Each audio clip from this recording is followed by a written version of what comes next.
እኔ የወለልኝ ሶስት ነገር ነው።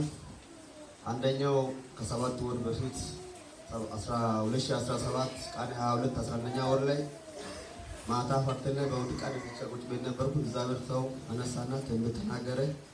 ከእጅ የሚወጣን ነገር ከዛሬ ጀምሮ ቆሟል፣ አትከስርም፣ አትጨንግፍም፣ ሰላም ይሆናል ብሎ ውሃ አስረስረሰኝ። ውሃ ጠጣይ፣ ኪሴ ላይ ውሃ ጨመረ።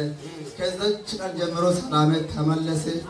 ሁሉም ነገር ሲሰራ ከእጄ የሚወጣ ነገር ወደ ቤቴ መግባት ጀመረ። እግዚአብሔር አመሰግኑ። እግዚአብሔርን አመስግኑ።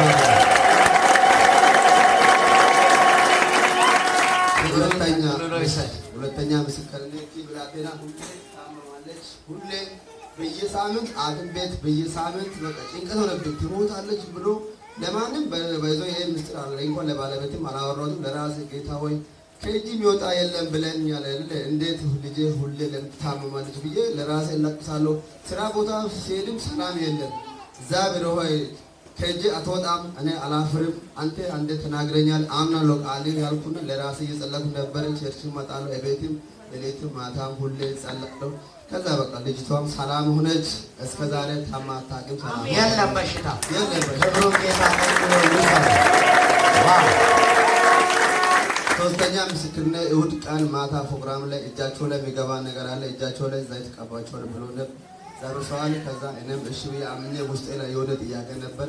ከዛ ዘይት ተቀብቼ ሄድኩት።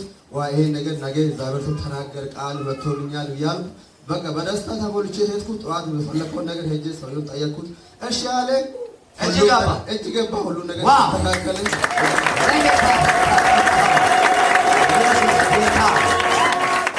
ኢየሱስ ይሆነኛል። እግዚአብሔር ባርኩልኝ። እግዚአብሔርን አመስግኑ።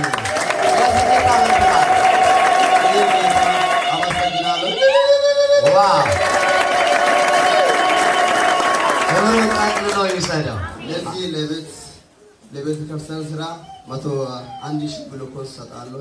1,000 ብሎኬት በቃ አለቀ ቤት። እንዲሁ በነፃ የዳንኩት እንዲሁ በነፃ እንዲሁ በነፃ ነው እንዲሁ በነፃ እንዲሁ በጸጋ ነው የዳንኩት እንዲሁ በጸጋ እንዲሁ በጸጋ ነው